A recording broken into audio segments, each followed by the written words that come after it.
Professeur Roger Gilles, je vous laisse la parole. Bien, exercice difficile, hein, je cours le risque de vous décevoir parce que j'ai eu l'impression d'être un peu écartelé. Je me suis demandé de quoi on parlait. Est-ce qu'on parlait des malades ou est-ce qu'on parlait du personnel? Et alors du coup, j'ai essayé d'imaginer qu'est-ce qui peut rassembler leurs problématiques. Les malades, les pensionnaires, devrait-on dire, bien que peut-être que je vais maintenir malade, on verra dans quelques instants pourquoi. Et puis le personnel. Alors, d'abord, j'ai plongé dans l'Antiquité grecque et je me suis dit, au fond, voilà, Platon l'avait dit, la vie, elle se passe entre deux extrêmes, deux plateaux d'une balance. Agir ou supporter.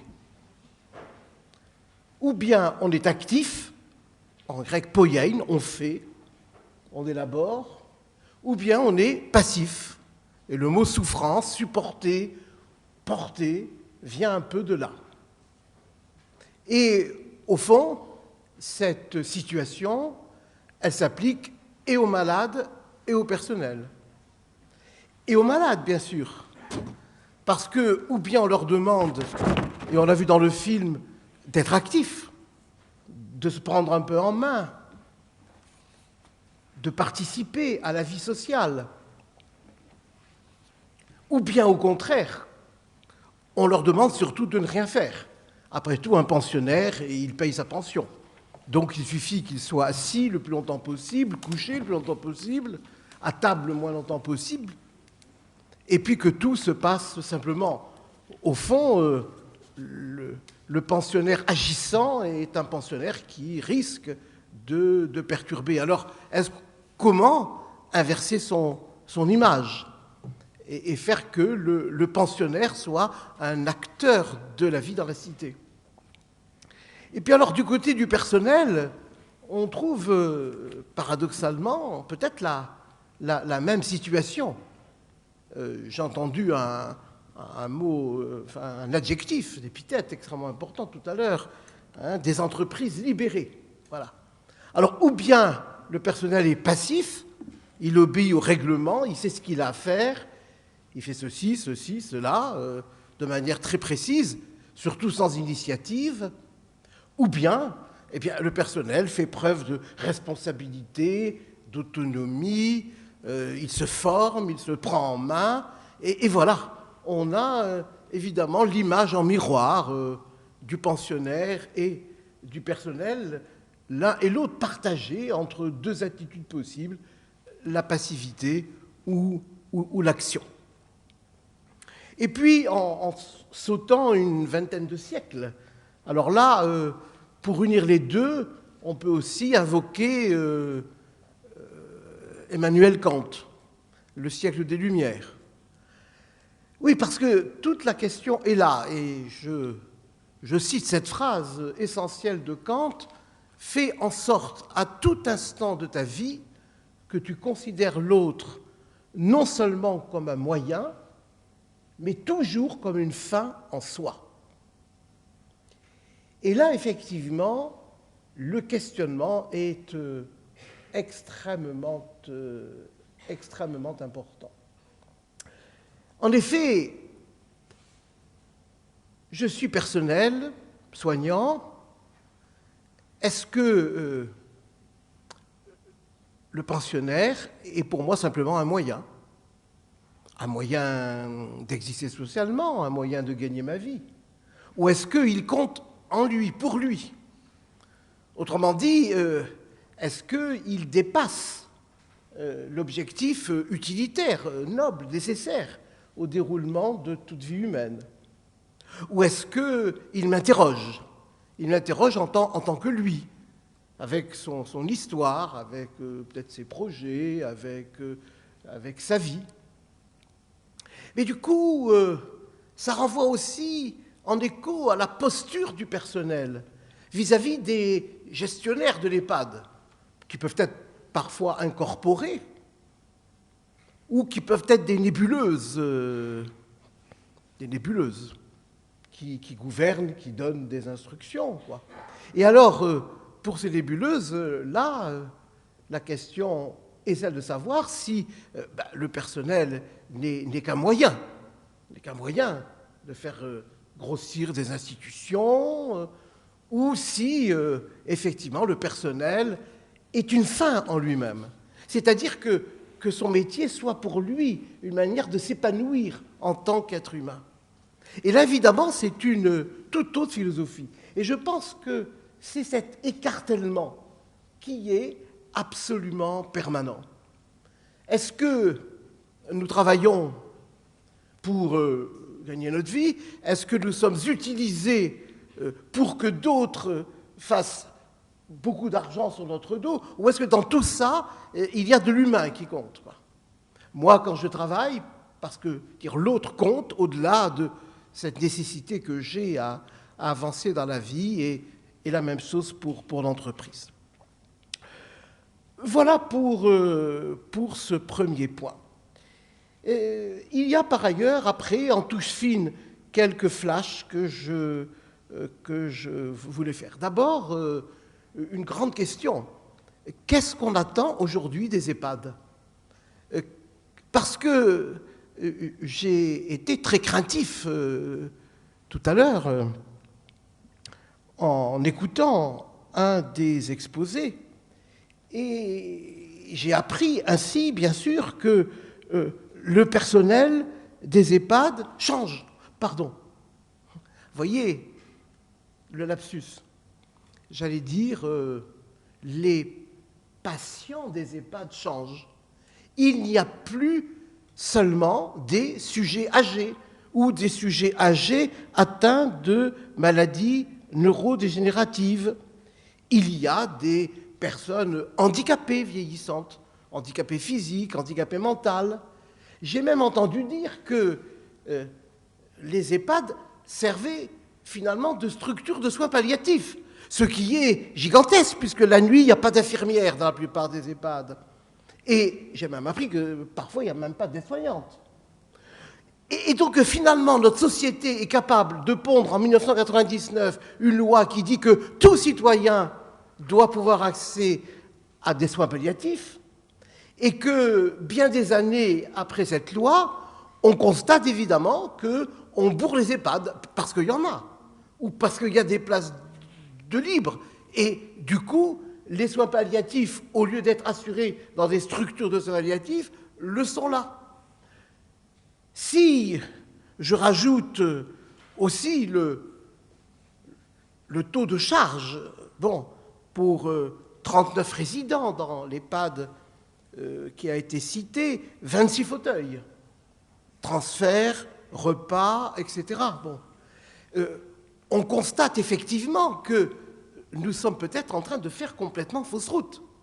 Est-ce qu'il ne faudrait pas revoir le schéma? Parce que, à peine est-on en train de réfléchir sur ce qu'on attend des EHPAD dans la vie de demain, des lieux de vie, de circulation, de liens intergénérationnels, des lieux d'expression, de besoins sociaux. À peine voit-on que notre société utilise ces maisons pour d'autres buts. Et d'ailleurs, dans les appels que nous avons reçus à l'espace éthique régional de telle ou telle problématique d'EHPAD, je peux dire que je me suis senti tout à fait en phase avec ce que j'ai entendu tout à l'heure. Et ceci devrait conduire notre société à de profonds questionnements. Il y a aussi, bien sûr, très anecdotique, mais très important, cette espèce de vieillissement parallèle des résidents et des salariés. J'ai été très sensible à cette observation qui ne m'était pas venue à l'esprit. C'est vrai qu'en écoutant, on apprend beaucoup. Et au fond, plus le travail devient pénible, plus les conditions pour l'exercer deviennent elles aussi pénibles. Parce qu'au fond, et là ça rejoint aussi un des exposés, ben oui, nous pouvons être animés des meilleures intentions du monde, nous sommes des êtres de chair. Nous sommes des êtres de chair. Alors, ce n'est pas parce qu'on dit TMS pour dire j'ai mal au dos, j'ai mal, bon, très bien, mais nous sommes des êtres de chair. Parfois, j'aurais presque envie de dire nous sommes des corps d'abord, plutôt même que nous avons un corps, parce qu'en fait, on ne peut pas séparer notre corps à une vocation à dire l'homme. Et donc, on n'a pas à avoir honte de ce corps qu'on peut porter avec ces flétrissures dont Michel Billet parlait, mais qui en même temps est EST nous. Mais je préfère l'appellation phénoménologique de chair, puisque la chair renvoie au corps vécu. Et que du coup, c'est beaucoup plus extensif comme signification. Ce n'est pas mon corps dans sa matérialité, mais c'est le corps tel que je le porte, tel qu'il me porte aussi. Et du coup, effectivement, on voit que cette chair a besoin d'une attention aux menus besoins du corps. Touche en détail tout à l'heure que entre, je ne sais pas, la salle de douche et la pièce où le résident réside, sa couche, mais aussi à son fauteuil, sa télévision, un dénivelé de 3 cm qui oblige à chaque fois à lever le pied 36 fois par jour pour rentrer, non seulement le résident, mais aussi le personnel.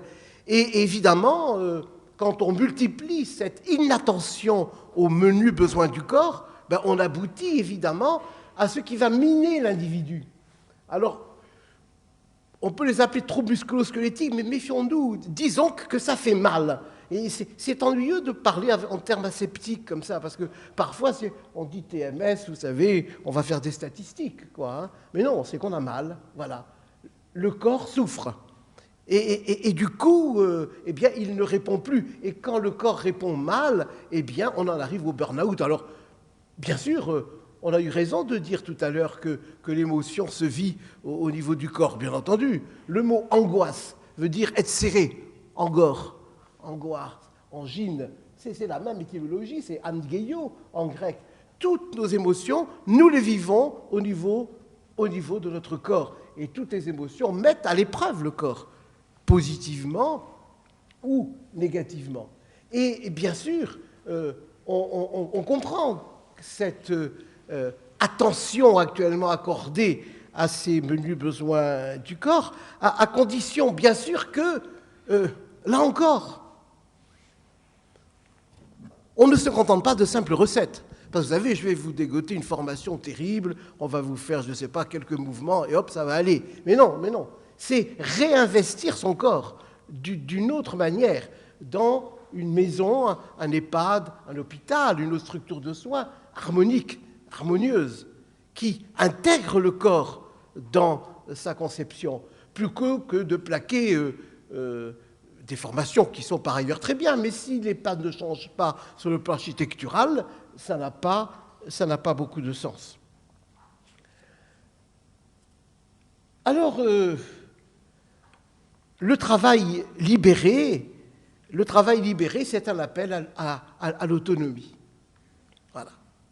Appel à l'autonomie, ça fait... On en parle depuis le XVIIIe siècle. Alors, plus on en parle, on a l'impression que plus le mot s'obscurcit. Car il ne s'agit pas que de proclamer l'autonomie. Il s'agit de donner envie d'être autonome. Car c'est bien ça, finalement, la problématique. Notre société a voulu faire de l'autonomie un devoir. Voilà, il faut respecter, il faut. Mais être autonome, quand on est pensionnaire d'EHPAD, eh bien, ça nécessite que la vie sourie, qu'il y ait quelque chose qui s'ouvre, qu'on ait envie de la mettre en œuvre, d'aller de l'avant. Et pour le personnel, c'est la même chose. Est-ce que j'attends que la journée se passe ou est-ce que j'ai envie d'entreprendre ? Spinoza utilisait un très beau mot pour dire ça. Il appelait cela le conatus, c'est-à-dire pourquoi on se lève le matin, pourquoi on se bouge, pourquoi on avance. Le conatus, c'est ce qui nous donne envie de persévérer dans notre être. Et au fond, c'est ça la mission essentielle que nous, soignants ou personnel social, nous devons avoir à l'égard des gens qui nous sont confiés, leur donner envie d'avoir envie, leur donner envie de continuer la route, de persévérer. Mais c'est aussi cela que ceux qui sont responsables d'entreprise doivent donner à leur personnel. Envie de venir au travail, envie de se trouver bien, envie de parler ensemble, envie de construire des projets communs.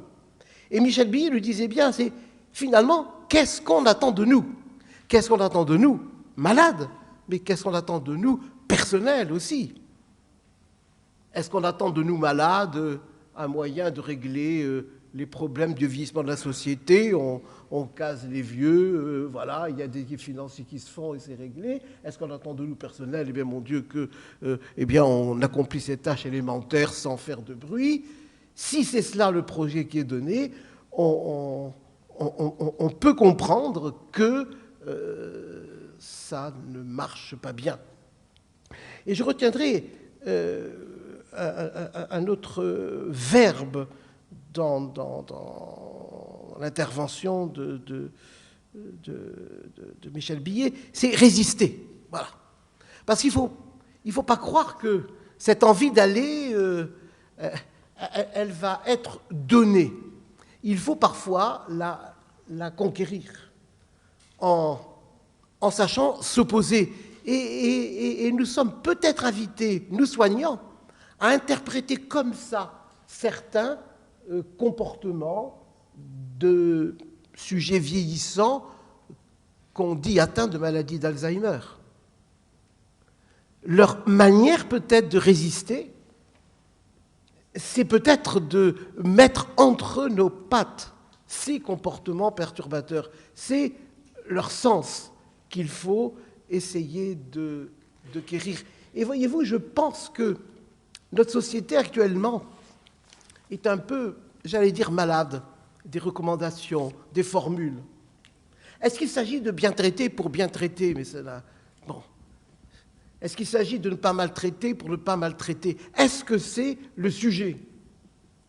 Le vrai sujet, c'est dire à ces personnes que nous partageons leur destin quand ils sont malades. Et nous, quand nous sommes personnels, qu'on nous dise que nous comptons pour ceux qui nous emploient. Que ce qu'on fait, c'est pas mal quand même. Voilà, que de temps en temps, on a besoin de cela, de ce qu'on peut appeler la gratitude, d'être considéré, comme disait Kant, comme une fin en soi. On n'est pas des marionnettes. Alors bien sûr, ça n'est pas un procès, j'en prends un peu ce terme à Michel Billet, bien entendu ce n'est pas un procès. Nous-mêmes, dans notre comportement quotidien, réfléchissons, oui, est-ce que mon boulanger n'est que le moyen de me faire du pain? Si je rentre, ouf, j'aboie, je prends une baguette et je m'en vais, c'est ça. Si mon garagiste n'est qu'un moyen, voilà. Mais au-delà de ça, est-ce que j'éprouve quelque chose pour mon boulanger? Gratitude, son métier, peut-être sa femme, ses enfants, bon, je sais pas, mon gars. Vous voyez, l'humanité, elle a besoin de ça. Elle a besoin de ce lien, hein, de cette liaison. L'humanité n'existe pas, l'être au monde qu'est l'homme n'existe pas sans ce lien qui se tresse et qui doit se tresser à tout instant. Alors, peut-être que les EHPAD sont à l'image de notre société et qu'elles nous offrent un diagnostic utile, peut-être pour réfléchir.